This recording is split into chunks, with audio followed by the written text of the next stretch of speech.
তুবড়ি আর কোনোদিনও ফিরবে না আন্টি, জাস্ট কোনোদিনও ফিরবে না আর।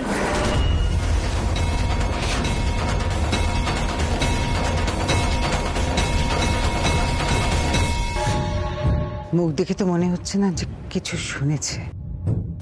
ভেতরে আসবো? শিওর। আমার ঘরে আসার জন্য তোমার কোনো পারমিশনের দরকার নেই, এসো।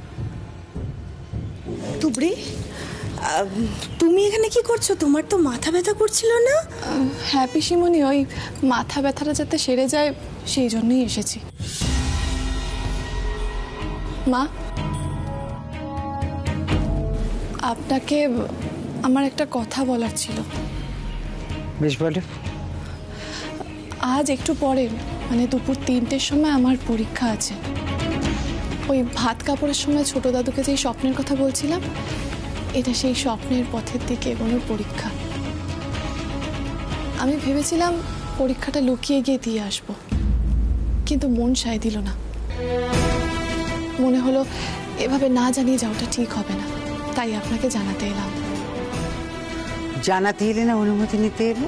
দুটোই। আমি আপনাকে জানালাম, আর আপনার অনুমতি নিয়ে তবে আমি পরীক্ষা দিতে যাব। তবে হ্যাঁ, আমি যে কোনো মূল্যে এই পরীক্ষাটা দিতে যেতে চাই।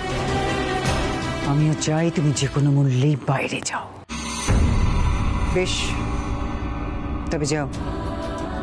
দেখো, এই বাড়িতে কোনো কিছু থেকেই কাউকে আটকানো হয় না, শুনলে তো? আমিও তোমাকে আটকাবো না। তবে হ্যাঁ, ঠিক সময় মতন ফিরে আসবে। বাড়িতে আজ অনেক গেস্ট আসবে, তুমি সময় মতো ফিরে এসো। দেখো, তাদেরকে বা তাদের সামনে আমাদেরকে কোনোভাবে যেন অসম্মানিত না হতে হয়। ইনফ্যাক্ট তোমার ছোট দাদুর ইচ্ছেতেই এই আয়োজনটা করা হয়েছে, সেই জন্যই আমায় মত দিতে হলো। তো তুমি যদি সময় মতো না ফেরো, উনি কষ্ট পাবেন। সঙ্গে উঠছো না? থ্যাংক ইউ মা, আমি কথা দিচ্ছি আমার জন্য কেউ কষ্ট পাবে না। বেশ, তাহলেই হবে। তুমি খুশি তো? খুশি, সত্যি খুব খুশি। আমার মনে হয়েছিল আপনি আমায় পরীক্ষা দিতে যাওয়ার জন্য অনুমতি দেবেন না। আমি কথা দিচ্ছি আমি ঠিক সময় বাড়িতে ফেরত চলে আসব।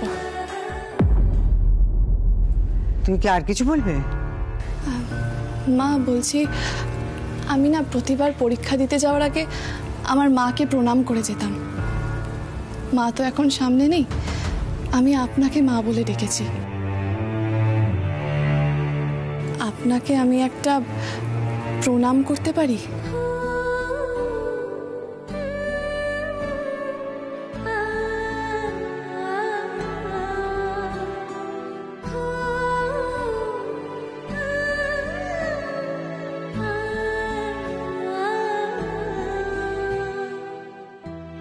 দেখো, তুমি যদি আমাকে প্রণাম করে মনে জোর পাও, তাহলে আমি বলবো যে করো, আমি আশীর্বাদ করব।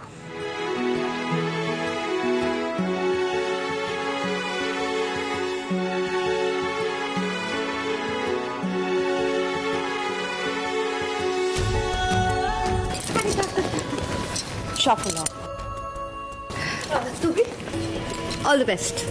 থ্যাংক ইউ নিশা, আসছি আমি। হ্যাঁ, এই বাবা অনেক দেরি হয়ে গেল।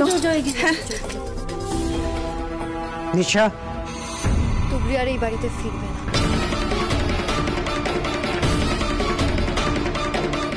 I promise.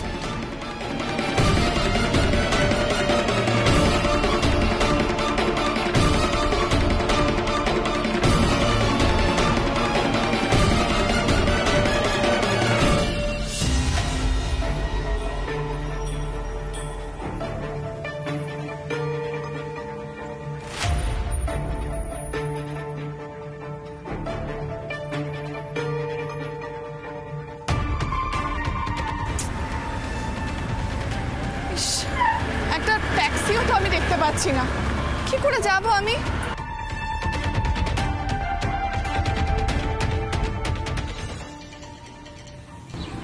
গাড়ি নেই তো কি আছে, নিজের পা তো আছে।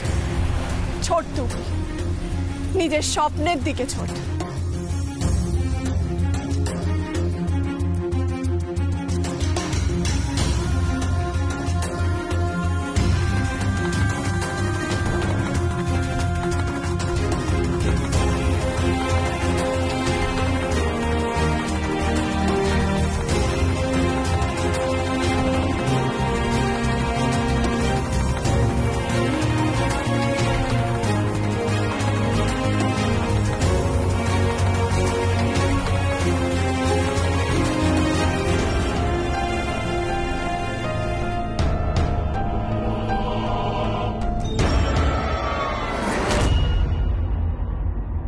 শোনো, এই যে এগুলো, এইটা মাঝখানে মাঝখানে দাও, আর ও পাশটায় লাগাবে, কেমন? আর শোনো, এদিকটাও দেবে, ওই দিকটা দেবে, ঠিক আছে? সব দিক যেন সমানভাবে সাজানো হয়।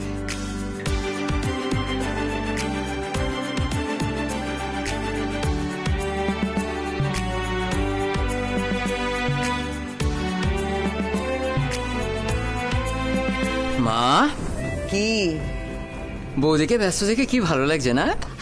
লাগবেই তো। ভাবছো তুবড়িকে মেনে নিয়েছে। এই যে শোনো, হ্যাঁ? আমি কখন থেকে তোমাকে খুঁজে বেড়াচ্ছি। ও কেন? ওই যে বলছিলাম যে তোমার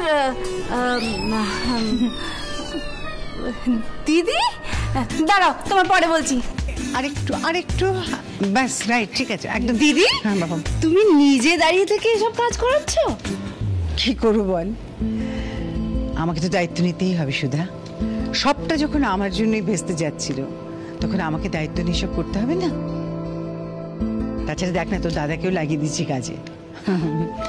আমি একটা ইভেন্ট ম্যানেজমেন্ট কোম্পানিকে সাজানোর দায়িত্ব দিয়েছি ঠিকই, কিন্তু আমি একটু ছড়ি ঘোরাচ্ছি বলতে পারিস। এগুলো সব ঠিক আছে তো? দারুণ। বড় বৌমা, মা, দেখে খুব ভালো লাগছে গো। শেষে তুমি মেনে নিলে, এটা খুব আনন্দের। মেনে তো নিইনি মা, মানিয়ে নিয়েছি।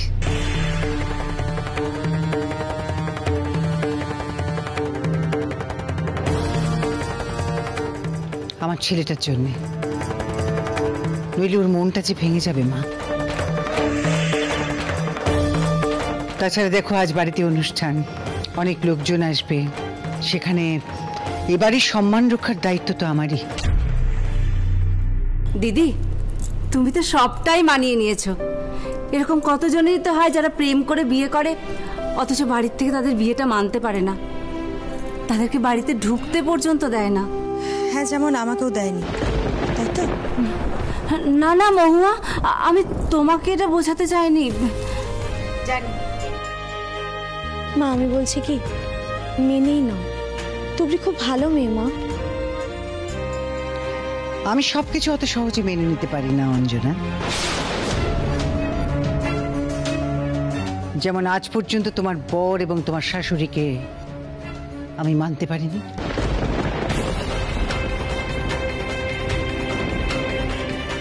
অঞ্জলি, প্লিজ আজকের দিনে অন্তত এই বিষয়ে কোনো কথা বলো না। অঞ্জনা, তুই ভাবিস না, আমার মন বলছে সব ঠিক হয়ে যাবে। আজকের দিনে আর মন খারাপ করিস না মা। না বাবা, মন খারাপ করতে তো আমি প্রায় ভুলেই গেছি।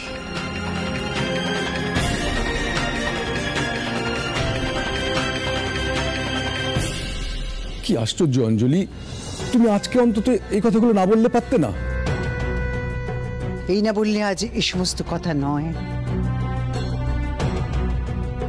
এনিওয়ে, আচ্ছা, তোমাদেরকে যেটা বলার, তোমরা কিন্তু সবাই তাড়াতাড়ি করে রেডি হয়ে নিও, কেউ দেরি করো না। আর আচ্ছা, বলছিলাম যে তুবড়িকে আজকে তাড়া দিও না। কেন? ওর মাথাটা খুব ধরেছে, একটু ঘুমোচ্ছে। এ বাবা, ওষুধ খেয়েছে তো? না, বললো যে ঘুমোলেই ঠিক হয়ে যাবে।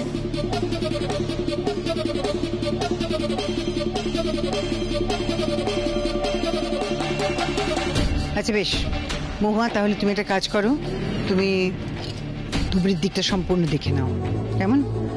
আচ্ছা, আর ওকে সাজানো গোছানো? হ্যাঁ আন্টি, ওকে সাজানোর দায়িত্ব তো আমি নিয়েছি। তুমি ওসব নিয়ে টেনশন করো না, ও আগে ঘুম থেকে তো উঠুক। বেশ ভালো, সবাই রেডি থেকো, তাহলেই হবে।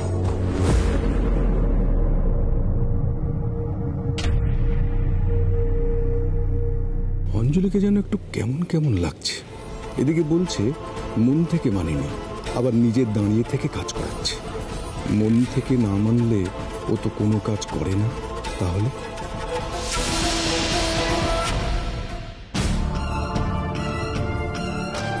বাবা, গেট বন্ধ হয়ে গেছে, অনেকটা লেট হয়ে গেল। দাদা, শুনছেন? কোথায় যাচ্ছেন? দাদা, আমার পরীক্ষা আছে। এই যে দেখুন অ্যাডমিট কার্ড। কিন্তু আপনাকে তো আমি ধুতে দিতে পারবো না, সময় পেরিয়ে গেছে। দাদা, এমন কথা বলবেন না। দেখুন পরীক্ষা তো এখনো শুরু হয়নি, 3টে বাজতে কয়েক মিনিট বাকি আছে, আমায় যেতে দিন। কিন্তু ফর্মে তো লেখা ছিল আপনার পরীক্ষার হলে 15 মিনিট আগে আসতে হবে, এখন তো 12 মিনিট বাকি। আমি ঢুকতে দিতে পারবো না, অর্ডার নেই। দাদা দাদা প্লিজ আমাকে ঢুকতে দিন না, একটু ঢুকতে দিন। কোনো চান্স নেই, মিস্টার রায় কড়া অফিসার। আপনি তাহলে ওনাকে একটু ডাকুন না, আমি ওনার সাথে কথা বলি। আপনি কি আমার চাকরিটা খাবেন নাকি?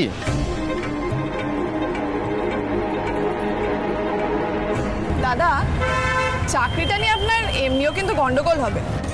মানে? দেখুন পরীক্ষার হলে 15 মিনিট আগে ঢোকার নিয়ম, হিসেব মতো কিন্তু এখনো 17 মিনিট বাকি। আপনার ঘড়িটা ঠিক নেই। এই দাঁড়ান বলছি, দাঁড়ান বলছি, দাঁড়ান। দাদু ভাই, কিরে এরকম চুপচাপ ঘরের মধ্যে বসে আছিস কেন? বাড়ি যা না, কি সুন্দর হলটা সাজানো হচ্ছে, নিজের চোখে তো দেখ। ঠাম্মি তুমি যে কি কি বলো, গিয়ে এখনো হল সাজানো দেখবে? ওই যা, তুবড়ির মাথা ব্যথা করছে, দেখা করে একবার গিয়ে পিপির ঘরে আছে জানো। আরে আমি তো আর ডাক্তার নই। ভাইয়া কি হয়েছে আমাকে মন খুলে বলতো। বাড়িতে বিয়ের অনুষ্ঠান হচ্ছে, সবাই এত হইচই করছে, তোদের দুজনের সব থেকে খুশি হওয়ার কথা, সেখানে তোরা দুজনেই মন খারাপ করে আছিস কেন? দাদু ভাই, শুরুতেই যদি তুই সমস্যাটা মেটাতে না পারিস তাহলে কিন্তু ঝামেলা আরো বাড়বে। বেশ, তো তুই যদি না মেটাতে পারিস আমাদের বল। এই সমস্যাটা মেটার মতো নয় ঠাম্মি। ভাইয়া দেখ, বিয়ের সম্পর্ক মানেই তাতে রাগ অভিমান এগুলো থাকবে, সেটাই স্বাভাবিক। কিন্তু বিয়েটাকে যেন মনে হয় না অনুতাপ, যেন না মনে হয় এই বিয়েটা তুই কেন করলি। কাল যদি অন্য কাউকে বিয়ে করতিস অন্য ধরনের সমস্যা হতো ভাইয়া। সংসার মানেই সেটা জটিলতা, সেই জটিলতা যদি তুই নিজে নিজে না মেটাতে পারিস কোনো দিন সুখী হতে পারবি না। আমি ওর চোখে রাগ দেখেছি, আমি ওর চোখে মার জন্য অসম্মান দেখেছি। এসব জানার পর আমি কি করে মেনে নেব? এটা কিন্তু সত্যি কথা, খুবই সত্যি কথা। সত্যি তো, তুবড়ি যদি ওর মাকে সম্মান দিতে নাই পারে তাহলে ও তুবড়িকে ভালোবাসবে কি করে? কিন্তু দাদু ভাই দেখ, কোনো কিছু সিদ্ধান্ত নেবার আগে না তোকে কিন্তু তলিয়ে দেখতে হবে। কেন কেন একটা মেয়ে তোর মাকে সম্মান দিতে পারছে না? কিছুদিন আগেও তো দুজন দুজনকে চিনত না, তাহলে হঠাৎ এমন কি হলো যে দুজনেই একবারে সাপে নেউলে হয়ে গেল? কারণটা তো তোমাকেই খুঁজে বার করতে হবে দাদু ভাই, জানতে হবে, বুঝতে হবে। আর তুমি যদি বুঝতে না পারো তাহলে তুবড়িকে বোঝাবে কেমন করে? না ঠাম্মি, তুমি ভাইয়া তোর জামাইবাবুর সাথেও কিন্তু মায়ের সম্পর্কটা ঠিক একই রকম, কিন্তু তুই খুব ভালো করে জানিস যে আমি আজও পর্যন্ত তোর জামাইবাবুকেই ভালোবাসি আর ভালোবাসবো। কারণ কারণ আমি জানি যে এক্ষেত্রে দোষটা সম্পূর্ণ আমার মায়ের। না আমি বলছি না যে ওদের কোনো দোষ ছিল না, এমনটা আমি একদমই বলছি না, কিন্তু আমার মায়ের দোষটা তো যথেষ্ট ছিল। কি লাভ হলো বলতো? আমি আজও পর্যন্ত এই বাড়িতে পড়ে আছি, কি লাভ হলো? কিন্তু ভাইয়া তুবড়ির ক্ষেত্রে হয়তো বিষয়টা সেরকম হচ্ছে না। আজ তোকে আমি আমার বিষয়টা সম্পূর্ণ করে বলতে পারছি, কারণ যেটা হয়েছিল সেটা আমার সামনে হয়েছে, আমি সবটা জানি। কিন্তু তুবড়ির ক্ষেত্রে হয়তো এমন কিছু হচ্ছে যেটা তোর চোখের আড়ালে হচ্ছে, হয়তো সেটাই তুবড়ি মেনে নিতে পারছে না। সেই কারণটা তো তোকে খুঁজতে হবে, তোকে বুঝতে হবে তুবড়ির কথা। দাদু ভাই, প্রতিটি সন্তানের কাছে তার মা বাবা হলো শ্রেষ্ঠ, কিন্তু দিনের শেষে সেই মা বাবা কিন্তু মানুষ। কোনো মানুষই কিন্তু নিজেকে 100% সঠিক বলে দাবি করতে পারে না।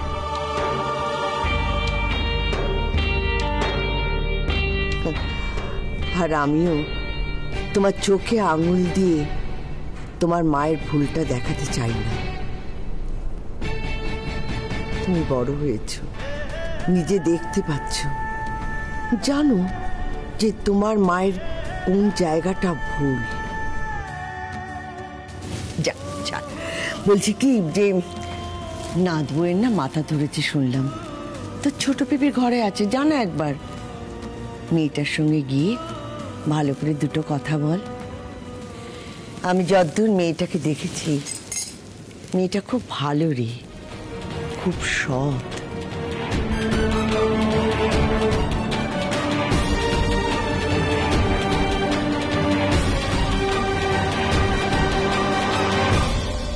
এক্সকিউজ মি, বলছি এটা ইনভিজিলেটর রুম তো? হ্যাঁ, তুমি কে? আমি পরীক্ষা দিতে এসেছি।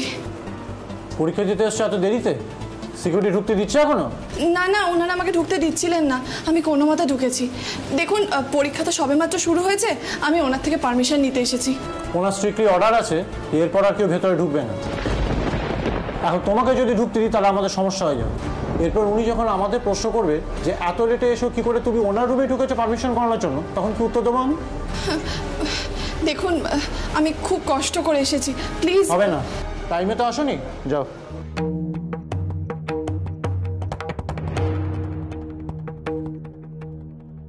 হাল ছাড়লে হবে না, শেষ চেষ্টা তো করতেই হবে।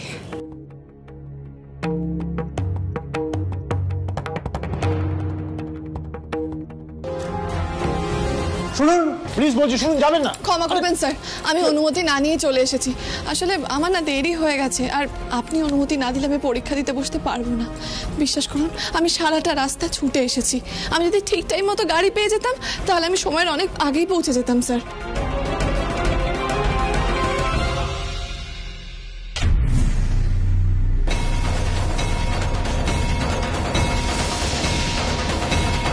নিশার বাবা?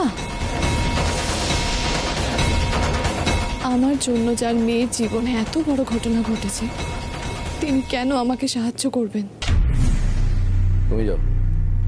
Okay sir. তুমি বাইরে যা যা বললে আমি সবটাই শুনেছি। যারা সিস্টেম মানতে জানে না বা মানতে পারে না, তাদের পুলিশের পরীক্ষায় বসাই উচিত নয়। তোমার কি মনে হয়? স্যার, আমি বুঝতে পারছি, কিন্তু নিরুপায়। স্যার স্যার, হাত করছি, একটা সুযোগ দিন আমাকে। আমি আমি খুব খুব তাড়াহুড়ো করে এসেছি, আর আমি অনেক রিস্ক নিয়ে পরীক্ষাটা দিতে এসেছি স্যার।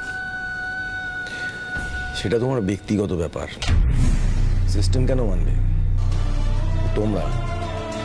তোমরা এসব পুলিশের পরীক্ষা দিয়ে এক একজন ডিজার্ভিং ক্যান্ডিডেটের সুযোগ নষ্ট করে দাও। টাইম মতো আসতে পারো না, that means you are not disciplined. আমার কাছে, আমার সিস্টেমের কাছে ডিসিপ্লিনটা সবার আগে, সব থেকে বড়। কিন্তু স্যার বিশ্বাস করুন, আমি জেনে শুনে আপনার মেয়ের কোনো ক্ষতি করি না। যা ঘটা সেটা ঘটে গেছে, আমি আমি কিচ্ছু জানতাম না। জাস্ট কিপ ইওর মাউথ শাট। তোমার কি মনে হয় আমি রিভেঞ্জ নিচ্ছি? না স্যার, আমি কিন্তু তা বলিনি, আপনি আমাকে ভুল বুঝছেন। আমি নিয়মের বাইরে গিয়ে কোনো কাজ করি না। তুমি যেতে পারো। You may leave.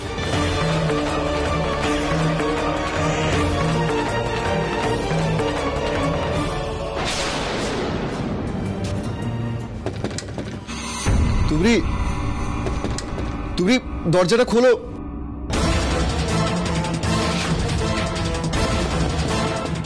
তুবরি,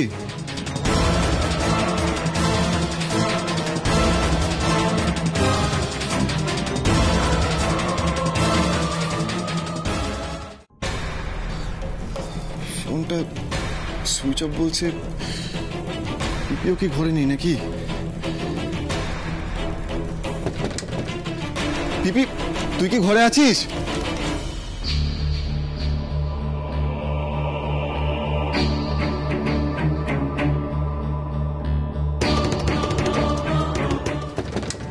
পিপি।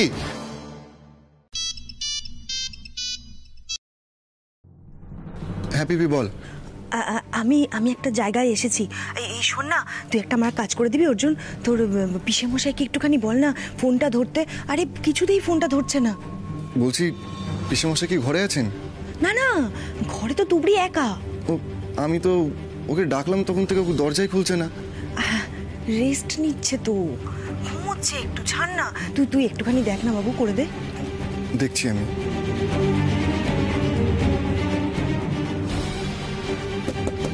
তুবড়ি একটু দরজাটা খোলো, তোমার সাথে আমার কথা আছে। তুবড়ি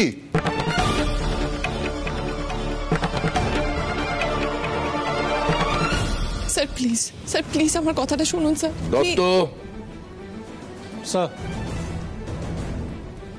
আপনি বাইরে আসুন প্লিজ, বাইরে কিন্তু পুলিশ পাহারা দিচ্ছে। স্যার স্যার প্লিজ আমাকে একটা সুযোগ দিন, আমার কথাটা শুনুন স্যার, প্লিজ স্যার। দেখুন বাইরে কিন্তু পুলিশ পাহারা আছে, এবার আমি কিন্তু ওদের ভেতরে ডাকতে বাধ্য হব, তখন কিন্তু আপনি বিপদে পড়বেন। চলুন। স্যার আমার সারা জীবনের স্বপ্ন, আমার মায়ের স্বপ্ন, এক সেকেন্ডে সব শেষ হয়ে যাবে স্যার, প্লিজ।